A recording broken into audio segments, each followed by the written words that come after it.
Praise lord అందరికీ దేవుని నామానికి వందనాలు. అందరికీ వందనాలు. Praise lord. ప్రతి ఒక్కరికి వీడియో చూస్తున్న ప్రతి ఒక్కరికి వందనాలు. అందరూ బాగున్నారా? అందరూ క్షేమమా? నేను క్షేమమే. దేవుని మహాకృపను బట్టి క్షేమమే. ప్రతిరోజు మనకిస్తున్న ఈ అవకాశాన్ని, ఈ సమయాన్ని మనము వ్యర్థము చేసుకోకుండా నిత్యము ఆయన కొరకే మనము నిలిచి ఉందాం. ఆయన కొరకే వేచి చూద్దాం. ఆయన రాకడలో ప్రార్థన జీవితము కలిగి మనం నిత్యము ఆయన కోసమే పోరాడదాం. సరే, ప్రార్థన చేసుకుందాము. పరిశుద్ధుడు అయిన దేవా, నీకు వందనాలు తండ్రి, నీకు స్తుతులు స్తోత్రములు ప్రభువా. పరిశుద్ధాత్మ దేవా, అయ్యా ఈ సమయంలో పరిశుద్ధాత్మ తండ్రి, అయ్యా నీవు నాయన ప్రభువా, అయ్యా నీ కర్పించే అయ్యా నువ్వు ఏమి అడుగుతున్నావు, నువ్వు ఏమి ఆశించి ఉన్నావని ప్రభువా ఈరోజు లేఖనం భాగంలో ప్రభువా అయ్యా విత్తబోచ్చు ఉండగా నాయన ప్రభా, నువ్వేం అడుగుతూ ఉన్నావు, నువ్వేమి ఆశిస్తూ ఉన్నావు ప్రభా, మనుషుల నిమిత్తము ఏం ఆశిస్తూ ఉన్నావు తండ్రి ఈ లోకంలో ప్రభా.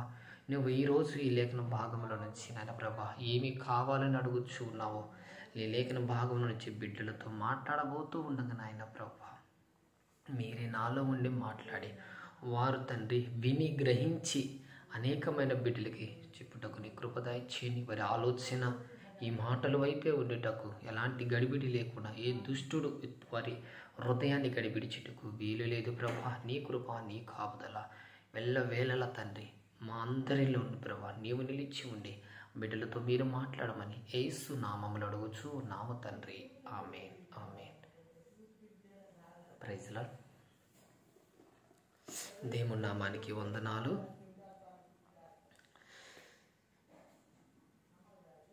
ఈ చెప్పబడబోచున్న ఈ మాటలు సగం విని తర్వాత సగం విందాంలే అని అనుకున్న ఆలోచన అయితే ఎవరికి రాకూడదు. పూర్తిగా ఈ వీడియోలు, ప్రతి వీడియో ఈ మాటలు వింటూ ఉన్న ప్రతి ఒక్కరు వాడు చివరిదా చూడండి. మీరు నాకు లైకులు కొట్టకపోయినా షేర్ అయితే చేయండి. ఎందుకంటే ఈ మాటలు వేరే వాళ్ళకి వెళ్ళాలి. ఏదో డబ్బుల కోసము, ఇంకా వేరేనా ఏదో మరి నా నలుగురు తెలియపరచడం కోసమో కాదు ఈ వీడియోలు చేసేది. దేవుణ్ణి మహిమపరచాలి.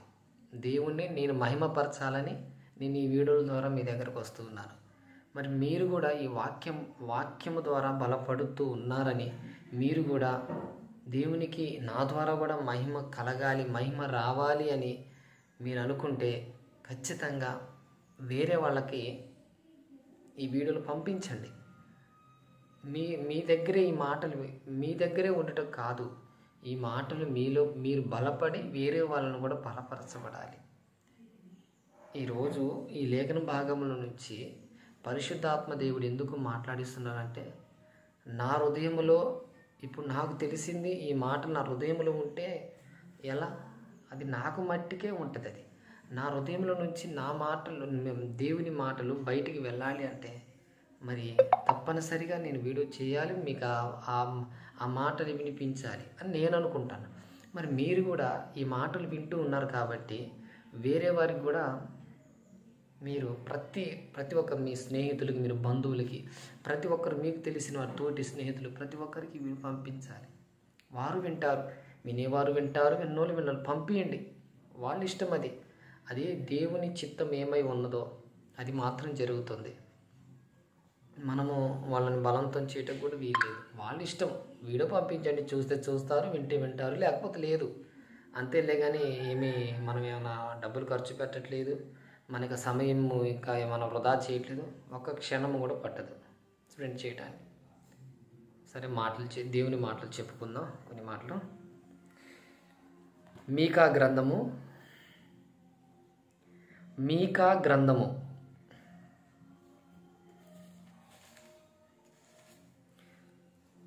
6వ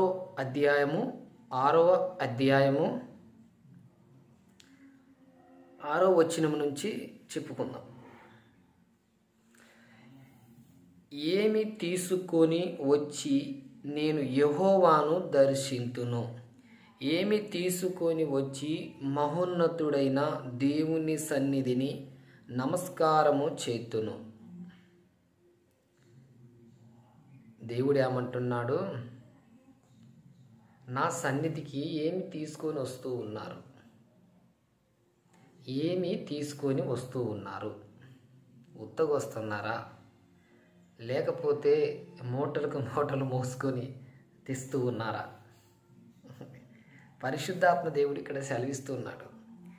ఏమి తీసుకొని వచ్చి నేను యెహోవాను దర్శింతును. ఏమి తీసుకొని వచ్చి మహోన్నతుడైన దేవుని సన్నిధిని నమస్కారము చేతును. ఏం చేయాలి దేవునికి? ఇక్కడ మూటలు అడుగుతున్నాడా? ఏం అడుగుతూ ఉన్నాడు పరిశుద్ధాత్మ దేవుడు? దహన బలులను, ఏడాది దూడలను అర్పించి దర్శింతునా. దహన బలులను, వేడాది దూడలను అంటే బలి. ఇక్కడ బలి విషయంలో మాట్లాడుతూ ఉన్నాడు. దేవుడికి నేను కృతజ్ఞతలు స్తుతులు చెల్లించాలా, లేకపోతే ఒక వస్తువు రూపంలో ఏమైనా తీసుకొని దేవునికి ఇవ్వాలనా,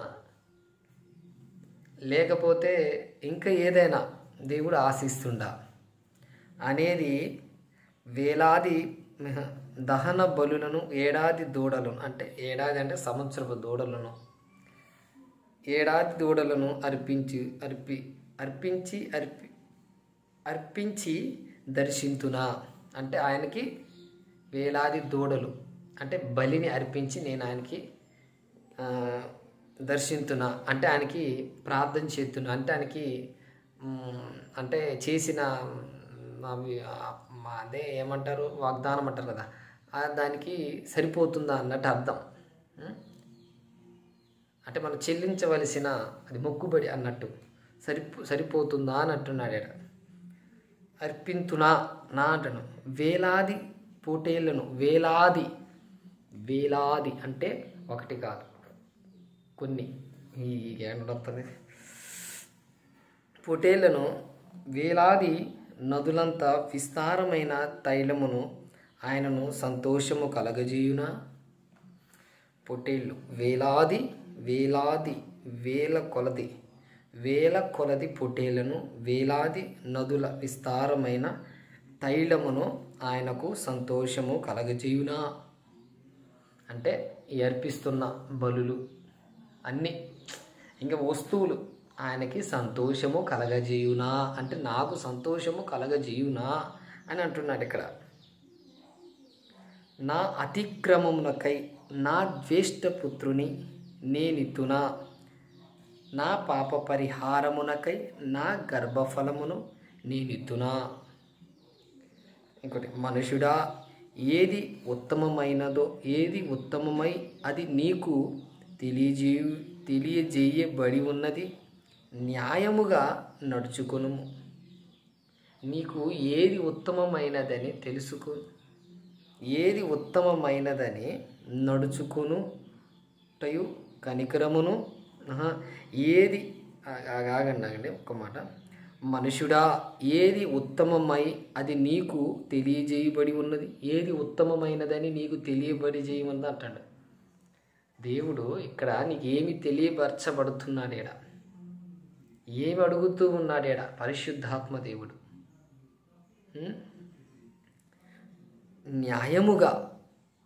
న్యాయముగా పైన బలులు దాని నిమిత్తం మాట్లాడినాడు. ఇక్కడి నుంచి పరిశుద్ధాత్మ దేవుడు మాట్లాడుతున్నాడు. న్యాయముగా నడుచుకొనుటయు కనికరమును ప్రేమించుటయు దీన మనస్సు కలిగి నీ దేవుని ఎదుట ప్రవర్తించుటయు ఇంతే కదా యెహోవా విన్నడుగుచున్నాడు. యెహోవా నిన్ను అడుగుచున్నాడు. ఏమడుగుచున్నాడు? దీన మనసు కలిగి ప్రేమించుటయు కనికరముటయు ప్రవర్తించుటయు నీ దేవుని ఎదుట ప్రవర్తించుటయు ఇంతే కదా యెహోవా అడుగుచున్నాడు. ఏమంటున్నాడు దేవుడు? మన హృదయాన్ని అడుగుతున్నాడు. మనం ఎలా ఆయన్ని మనసారా ప్రేమిస్తున్నాము అనేది అడుగుతూ ఉన్నాడు. మూటలు కాదు, ఇంకేమీ కాదు. మనము ఆయన్ని ఎలా తెలుసుకున్నాం, మనం ఎలా ప్రేమిస్తున్నాం, తెచ్చే ఆ వస్తువులు ఆయనకి సంతోష పెట్టవని పరిశుద్ధాత్మ దేవుడు ఇక్కడ సెలవిస్తూ ఉన్నాడు. ఏమంటున్నారు ఇక్కడ? నమస్కారం చేతునా, దహన బలులు 7 దూడలను అర్పించి దర్శింతునా, వేలాది పొట్టేలను, వేలాది దూర విస్తారమైన తైలం ఆయనను సంతోషము కలగజేయునా. ఆయన సంతోషము కలగజేయునా. ఇది కలగజేస్తా, ఇది కలగజేసిద్దా? పైది కింద ఏమంటున్నాడు? ప్రేమించుటయో దీన మనసునియో ప్రవర్తించుటయో అంటున్నాడు. మరి మనం దీన మనసు కలిగి ఉన్నామా? ఇంకేంటి? ప్రేమించుటయు దేవుని ఎదుట ప్రవర్తించుటయు అంటే మూర్ఖముగా కాదు, దేవుని ఎదుట. దేవుణ్ణి నువ్వు ప్రేమిస్తున్నావా? ఇరుగు పొరుగు వారిని నువ్వు ప్రేమిస్తున్నావా అని అడుగుచూ ఉన్నాడు. మరి ఈ వాక్యం ద్వారా మరి ఏమనుకుంటున్నావో నాకు తెలియదు, కానీ నీ దగ్గర నుంచి దేవుడు ఏం ఆశించట్లేదు, ఒక్కటే ఆశిస్తున్నాడు. నీ దేహం అడుగుతూ ఉన్నాడు. నువ్వు నీ శుద్ధీకరణ అడుగుతూ ఉన్నాడు. నీ దేహము, నీ హృదయము నాతో ఉన్నదా లేదా? నీ ప్రవర్తన, నువ్వు ప్రవర్తించుట, నువ్వు ఇది కనికరము, ప్రేమించుటయు దీన మనసు కలిగి ఉన్నావా? లేకపోతే ఇరుగు పొరుగు వారితో గొడవ పెట్టుకుంటున్నావా? గొడవ పడి సాయంత్రానికి వచ్చేసరికి నా దేవా అని ప్రార్థన చేస్తున్నావా? అలాంటి మనస్తత్వం అయితే కలగదు. ఏమంటున్నాడు? మత్తయి సువార్తలో దేంట్లోనో ఆ అర్పణ బలిపీఠం దగ్గరికి అర్పణ తీసుకుని పోయేటప్పుడు సహోదరితో సమాధానం లేకపోతే సమాధానం పడొచ్చి అప్పుడు ఆ అర్పణ బలిపీఠం దగ్గర పెట్టమంటాడు. సమాధానం పడలేకపోతే నువ్వు చెల్లించే అర్పణ నాకు చెల్లదు అంటున్నాడు అక్కడ. మరి ఈరోజు నువ్వన్నీ చేస్తున్నావు, పైలే ఒట్టేళ్ళు కానుంచి, అన్ని బలులు కానుంచి, ధనం కానుంచి, సాయం కాను అన్నీ చేస్తున్నావు. ఆయన నీ మనసులో లేకపోతే నువ్వు ఏమి చేసినా వ్యర్థమే, అన్నీ వ్యర్థమే. మరి నువ్వు ఎలా ఉన్నావు?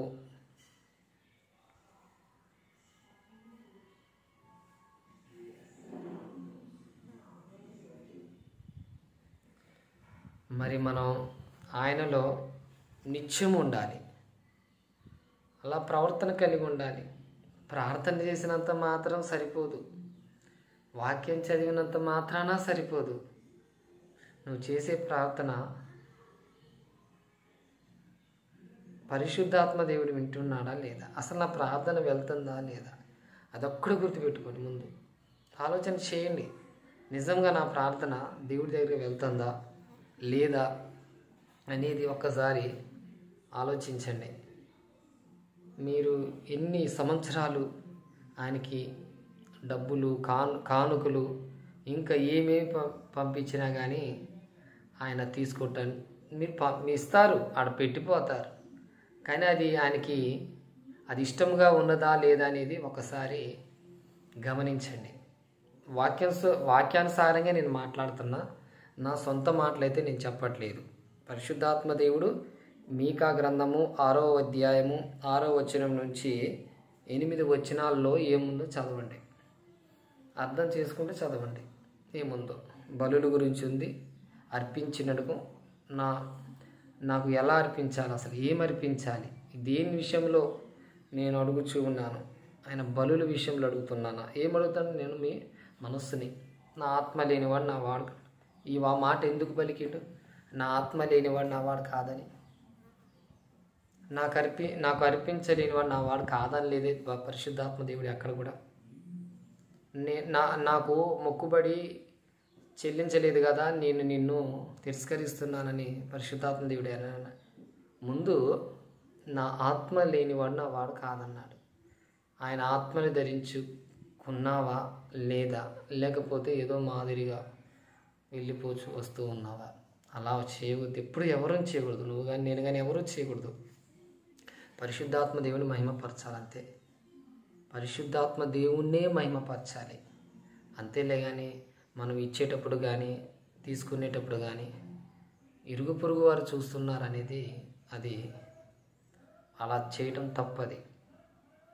అది ఈ లోకం మట్టికే నువ్వు ఇచ్చే కానుక, ఈ లోకమే. కానీ నీ హృదయపూర్వకంగా నువ్వు ఒప్పుకుంటున్నావు చూడు, అది చాలా దేవుడికి అవసరం. అది మనస్ఫూర్తిగా నువ్వు దేవుణ్ణి అంగీకరిస్తున్నావు చూడు, అది దేవునికి చాలా అవసరం. అది చాలా కాదు, అదే కావాలంటున్నాడు. ముందు నీ దేహము నాతో నిలిపి ఉంచమంటున్నాడు. మరి మన దేహంలో ఎవరితో నిలిపి ఉంచామో మీ మనసులకి తెలుసు. ప్రార్థన చేస్తున్నాము, సాయంత్రానికి గొడవ పెట్టుకుంటున్నాము, అబద్ధాలు ఆడుతున్నాము, నీచమైన మాటలు మాట్లాడుతున్నాము. ఎవరి మీద డిపెండ్ కావద్దు. ఎవరు ఏదో చేస్తారన్న ఆలోచన అయితే వద్దు. ఎవరో సాయం చేస్తారన్న వదిలేసి మనకు సహాయం చేసే దేవుడే మనకున్నాడు. మన సహాయకుడు ఇక్కడే ఉన్నాడు, మన నీ పక్కనే ఉంచుకున్నాడు. ఎక్కడెక్కడ పరిగెడుతున్నావు? ఎవరో ప్రార్థన చేస్తే ఏమో జరిగిద్దని పరిగెడుతున్నావా? ముందు నీ దగ్గర విశ్వాసం లేకపోతే నువ్వు ఎంత దూరం పరిగెత్తినా సుఖం ఏమనుందా? నీ హృదయము నిలకడగా లేకపోతే నువ్వు ఎక్కడికి వెళ్ళినా కానీ నువ్వు నిలబడతావు అనేది గ్యారెంటీ లేదాడ. నువ్వు నిలబడాలిగా. ముందు దేవుని ఎదుట నిలబడకపోతే నువ్వు దేవుని దగ్గరికి వెళ్ళినప్పుడు ఆ పని ఈ పని చేసుకుంటా అటు ఇటు తిరుగుతుంటే నీ పని అవుతుందా? కాదు కదా. నువ్వు దేవుని దగ్గర నిలబడి దేవుణ్ణి అడగాలి అంతేలే. కానీ ఇష్టానుసారంగా మనం తిరుగులాడితే సరిపోదు. పరిశుద్ధాత్మ దేవుణ్ణి మనం అడగాల్సిందే. అది ఏదైనా కానీ అడగకపోతే కలవదు. అడగాలి, గోజాడాలి. ఆయన ఇచ్చిందా పోరాడాలి. పోరాడు. ఇంకా ఇవ్వకపోతే ఆయన మీదనే, ప్రభా నీ చిత్తం ఏమై ఉందో అంతే, నీ చిత్తం ఏమై ఉందో వదిలేయాలి అంతే. నువ్వు ఇయ్యలేదు, నీతో నేను మాట్లాడను, ప్రార్థన చేయను, నీ మీద నేను అలిగానంటే ఆ మాటలు పసిపెట్టి పాలు తాగే పిల్లగాడు పాలు తాగుతున్న వాళ్ళు ఆ మాటలు విన్నట్టుంది. వద్దు, అలా ప్రవర్తించకండి. దేవుడు శక్తివంతమైన వాడు, ఆయనకు అసాధ్యమైనది ఏమీ లేదు. ముందు మీ మనస్సు ఆయనకి మన మనసు ఆయనకి ఇచ్చి మనం ఆయనతో అంటి కట్టి ఉండాలి. ఎలా ఉండాలి అంటే ఆయన నిన్న నేడు నిరంతరం ఏకరీతిగా ఉన్న దేవుడు. మనమే ఈరోజు ఒక రీతిగా ఉంటున్నాం, రేపు ఒక రీతిగా ఉంటూ ఉన్నాం. మన హృదయాలు మారకూడదు. మనం మారకూడదు. ముందు ఈరోజు ఏమైనా అపాయం వచ్చిందో, సమస్య వచ్చింది, వ్యాధి వచ్చింది, రోగం వచ్చింది అనేది ఈ రోజులు ఆ చిన్న లోపాల వల్లే దేవుణ్ణి విడిచిపెడుతున్నాం. అలా ఉండకూడదు. ముందు నీ బలుడు కాదని అడిగేది, నీ మనసు అడుగుతున్నాడు. దేవుడు ఎక్కడ స్వస్థపరిచినా కానీ నీ విశ్వాసము గొప్పది అంటున్నాడు. నీ విశ్వాసము నీకు స్వస్థపరచును అంటున్నాడు. మరి మనం ఈరోజు మన విశ్వాసం ద్వారా మరి మనం విడుదల పొందుకోలేకపోతున్నాం. అల్ప విశ్వాసంగా ఉంటూ ఉన్నాం. అలా ఉండకూడదు. మనం విశ్వాసము కలిగి మనం ఉందాం. మీరు వెళుతున్న దైవ సేవకుల దగ్గరికి విశ్వాసము కలిగి వెళ్ళండి. విశ్వాసంతోనే వెళ్ళండి. విశ్వాసం లేకపోతే మీ సేవకులు మీ మీద హస్తం పెట్టి ప్రార్థన చేసినా కానీ జరగదు అది. ఎందుకంటే మీకు విశ్వాసం లేదు కాబట్టి జరగదు. అదేవిధంగా వాళ్ళ దగ్గర విశ్వాసం ఉంటుంది. నా బిడ్డలు అన్న విశ్వాసం వారికి ఉంటుంది. ఈ లోకంలో వాళ్ళు కనకపోయినా వాళ్ళ దేవుని నామాన్ని బట్టి వాళ్ళు ఎలా అంటే సేవకునిగా నియమించి, సేవకురాలుగా నియమించి, సేవకుడుగా అభిషేకించి వాళ్ళు నియమించుకున్నావు. వాళ్ళ దగ్గరికి నువ్వు నడిపించావున్నావు కాబట్టి వారి బిడ్డలుగా మేమందరము మేముంటాం. అందుకే వాళ్ళు పట్టించుకోకుండా అయితే ఉండరు, పట్టించుకుంటారు. ప్రతి సేవకురాలు ఖచ్చితంగా పట్టించుకుంటారు. కానీ మనం ఎలా ఉన్నాం? మనం ఎలా ఉన్నాం? వాళ్ళు మార్గం చూపిస్తారు. ఎంత దూరం చూపిస్తారు? ఆయన మార్గం ఫలానా మార్గాన్ని వెళ్ళాలి, ఇలా వెళ్ళాలని ఆ దోవ చూపిస్తారు. ఆ ఇరుకు మార్గం దాకా తీసుకుని వెళ్తారు. తర్వాత ఆ ఇరుకు మార్గంలోకి వెళ్ళేది మనమే కదా, సేవకులు రారుగా మనం. అందుకే మనం విశ్వాసం కలిగి ఉందాం. ఆ విశ్వాసం మనకు ఆ ఇరుకు మార్గంలోకి తీసుకుని వెళ్ళేది. విశ్వాసం లేకపోతే మనము అక్కడే ఎడల్పు మార్గం ఉంది కదా, ఆ మార్గానికి మనము వెళ్తాం. ఇప్పటికైనా మనం అందరం సరి చేసుకుందాం. అంతేలే కానీ ఏదో ఇవ్వాలని ఆతృత పడకండి. ముందు నీ దేహం కావాలంటున్నాడు పరిశుద్ధాత్మదేవుడు, నీ హృదయం కావాలంటున్నాడు. అలాగనే మనమందరము అలా కలిగి ఉండాలి. సరే, అది నువ్వు అంటికట్టి ఉన్నావా దేవునితో, సరే నిలిచి ఉన్నావా, కానీ ఇది ముందు దేవునికి అది కావాలి. తర్వాత అది నువ్వు ఏది ఇచ్చినా కానీ పర్వాలేదు. నీ సేవకు కానీ సేవకురాలు కానీ ఇంకా మందిరాల పని విషయంలో కానీ అది ఏది ఇచ్చినా కానీ అది నో డౌట్. ఎందుకంటే ముందు నువ్వు దేవునితో కనెక్ట్ అయి ఉన్నావు కాబట్టి అది నువ్వు ఏమి ఇచ్చినా దేవుడు స్వీకరించుకుంటాడు. అంతేలే కానీ నీ హృదయము ఎక్కడో పెట్టుకొని నువ్వు సేవకుల ముందు నేనే ఇచ్చేవాడిని అన్నట్టు అలా వద్దు. అసలు అలాంటి గొప్పతనం అనేది సేవకులు ఎదుట కానీ మనుషులు ఎదుట కానీ అసలు ఎప్పుడు కూడా మీరు అలా చూపించుకోవద్దు. దేవుడు చాలా బాధపడతాడు. ముందు నీ హృదయం సరిగ్గా లేదు. నువ్వు అంత ఆలోచన చేసుకున్నావంటే సేవకులు వస్తూ ఉన్నారు, సేవకుల దగ్గర ఒకలాగా, విశ్వాసుల దగ్గర నీ కుటుంబంలో ఒకలాగా, లోపల ఒకటి బయట ఒకటి, అలా ఉంటే దేవుడు చూస్తున్నాడు. ముందు దేవుడు చూస్తున్నాడని గమనించాలి మనం. అంతేలే కానీ సేవకులు ఈరోజు ఉంటారు, రేపు వాళ్ళతో మనము ఉంటామో వాళ్ళు ఉంటామో మనకు తెలియదు. ఎవరు శాశ్వతమైతే కాదు ఈ లోకంలో. సేవకులు వెళ్ళవలసిందే, మనము వెళ్ళవలసిందే. కానీ వెనక ముందు ఎవరా అనేది అది దేవునికి తెలుసు. అది అందుకే మనం ముందు కూడా మనం విశ్వాసం కలిగి ఉండాలి. ఒకరి మీద డిపెండ్ కాకూడదు. ఎప్పుడైనా మనం దేవుని మీద డిపెండ్ అవుతాం. దేవుణ్ణి వెతుకుదాం, దేవునితోనే పోరాడదాం, దేవుణ్ణే పదే అడుగుదాం. అంతేలే కానీ వేరేది ఏమొద్దు. అదే మరి ప్రార్థన చేసుకుందాం. కళ్ళు మూసుకోండి. పరిశుద్ధుడు అయిన దేవా, నీకు వందనాలు, స్తుతులు, స్తోత్రములు చెల్లిస్తూ ఉన్నాను ప్రభువా. అయా మీకా గ్రంథములో 6వ అధ్యాయములో 6వ వచనము నుంచి ఈ 8 వచనాలు ప్రభువా నువ్వు మాట్లాడి ఉన్నావు. దేవా నీకు వందనాలు, స్తుతులు ప్రభువా. అయా బలుల విషయంలో నాకు ఏమర్పిస్తున్నారని ప్రభువా మాట్లాడి ఉన్నావు. మీరు ఏమర్పిస్తే నేను స్వీకరిస్తాను అని మాట్లాడి ఉన్నావు ప్రభువా. అయా బలులు అడగట్లేదు ప్రభువా, నీ మనస్సును అడుగుచూ ఉన్నావు. నీ మనస్సు నాతో కావాలంటూ ఉన్నావయ్యా. అయ్యా నీ మనస్సు నాతో లేకపోతే నువ్వు ఏమి ఇచ్చినా కానీ అదంతా వ్యర్థమంటూ ఉన్నావు. అవును తండ్రి, అవునయ్యా. ఈ రోజు నుంచి పరిశుద్ధాత్మదేవ వింటూ ఉన్న ప్రతి ఒక్కరు కూడా ముందు హృదయపూర్వకంగా తండ్రి ప్రతి మనసుని కూడా ప్రతి హృదయాన్ని కూడా నీకు అర్పించి బిడ్డలుగా దయచేయండి.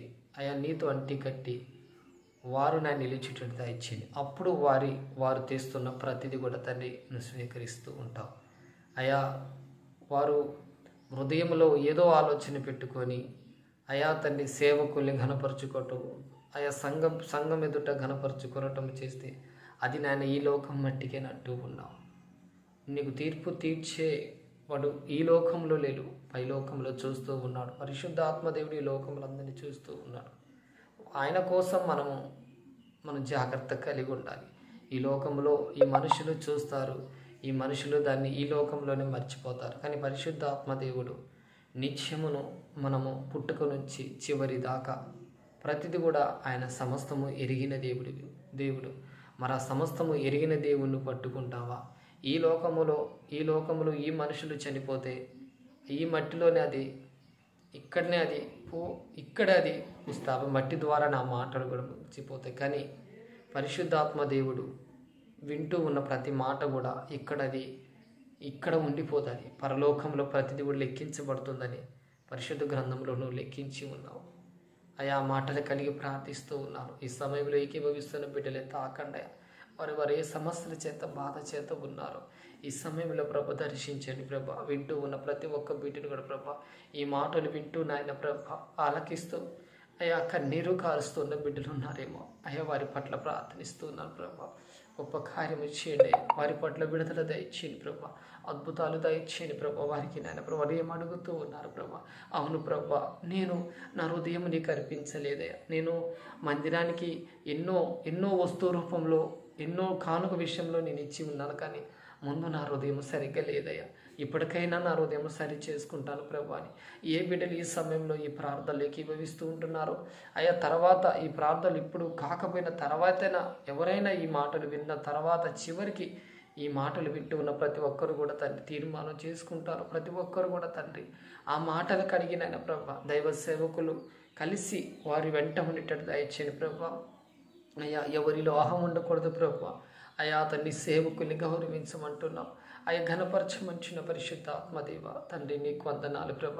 నిత్యము ప్రతి బిడ్డతో మీరు తోడుగా ఉండండి ప్రభ. ఈ మాటలు వింటున్న ప్రతి ఒక్కరు కూడా ప్రభ వింటూ ఉన్న బిడ్డలు, విని ఉన్న బిడ్డలు, వినబోతూ ఉన్న బిడ్డలు ప్రతి ఒక్కరిని జ్ఞాపకం చేసుకొని చివరి దాకా ఈ మాటలు ప్రభ తండ్రి ప్రతి ఒక్కరు వినుటకు ఈ మాటలు గ్రహించి అనేకమైన బిడ్డలకి నాయన ప్రభా తండ్రి అయా తని తెలియపరచుటకు నీ కృప దయచేయండి ప్రభా. ప్రతి ఒక్కరు కూడా ఈ మాటలు ప్రభా అయా తని స్తోత్ర వారి స్నేహితులు గారు బంధువులకి నాయన ప్రభా అయా తని మాటలు తెలియపరచుటకు నీ కృప దయచేయండి ప్రభా. తండ్రి నీకు వందనాలు ప్రభా. పరిశుద్ధాత్మ దేవతాన్ని మీరే దర్శించండి ప్రభా. ఆయా ఈ సమయంలో వాక్యం చెప్పిన అది అయా నీ లేఖన భాగంలో ఉన్న ప్రతి మాటలు కూడా ప్రభా నా నోటి నుంచి నేను ప్రభా ప్రతి మాటలు కూడా పలికించిన తండ్రి నీకు వందనాలు ప్రభా. అయా నేను ఏ యోగ్యత లేనివాడిని ప్రభా, దేనికి అర్హత లేనివాడిని ప్రభా తండ్రి, ఎట్టివాడిని మట్టివాడిని ప్రభా తండ్రి. ఈ సమయంలో ప్రభా నన్ను ఇక్కడ నాయన తండ్రి ఈ బిడ్డల ఎదుట నన్ను నిలబెట్టినాను ప్రభా.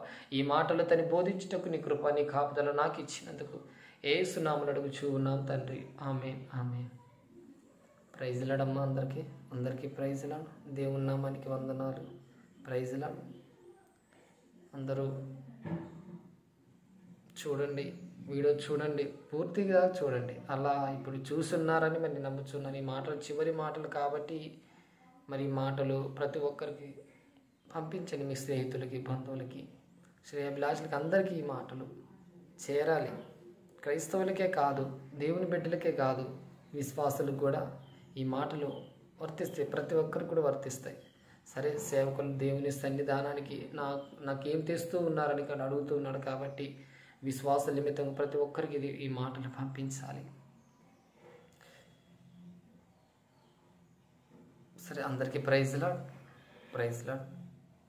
మళ్ళీ రేపు కలుసుకుందాం. వందనాలు.